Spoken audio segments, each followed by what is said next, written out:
Steven? Ya Pak Teguh, saya mau bertanya. Jadi kan kalau saya membagi portfolio saham saya itu saya bagi dengan yang core stock dengan dan non core stock, Pak Teguh.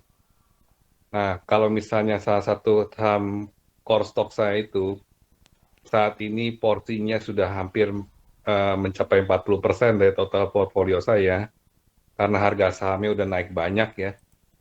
Terus secara valuasi itu udah bisa dikategorikan mahal lah ya. Sama apa, Pak? Apakah itu BBCA, Pak?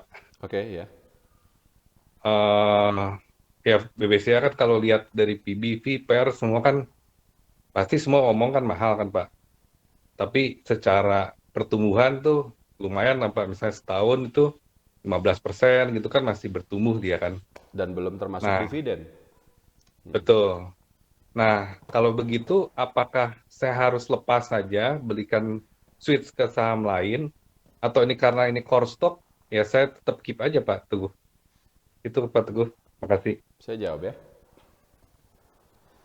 Jadi kalau saya baca, saya coba simpulkan, kenapa porsinya naik menjadi 40% ini bukan karena Pak Steven beli lagi, tapi karena harga sahamnya naik terus.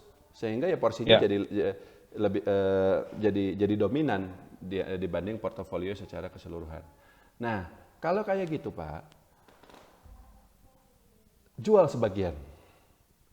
Jangan seluruhnya. Kenapa? Karena ya tidak disarankan sih kalau misalnya kita istilahnya 40% itu terlalu banyak loh. Maksimal itu 20 sampai 25% aja. Gini ya, diversifikasi yang berlebihan itu memang nggak bagus. Kita misalnya pegang sampai 30 saham gitu, ya ngapain? Tapi kalau misalnya kita pegang satu saham itu 40% porto, berarti kita cuma punya sisa duit 60% untuk dibagiin ke banyak saham-saham lain.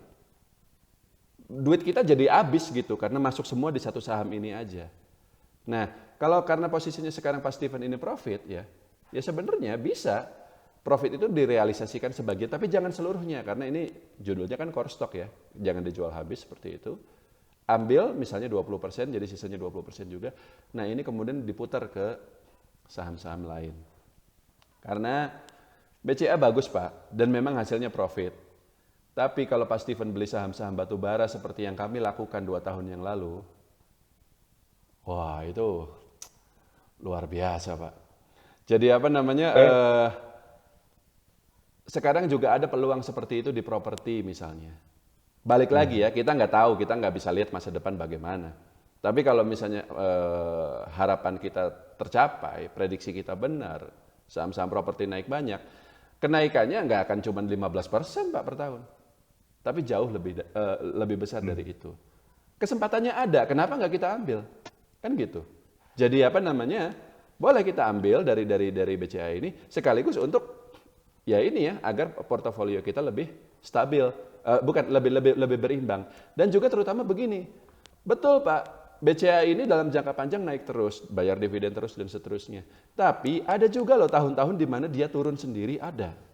Tahun 2016 itu pernah terjadi saham-saham perbankan itu turun sendiri. Coba aja cek. BCA, BRI, Bank Mandiri segala macam. Baru naik lagi kencang di tahun 2017-nya. Jadi ada kemungkinan ketika dalam setahun terakhir ini BCA naik banyak, maka setahun ke depan dia parkir dulu. Parkir tuh maksudnya bukan berarti turun, tapi juga nggak naik. Dia diam aja gitu di situ gitu.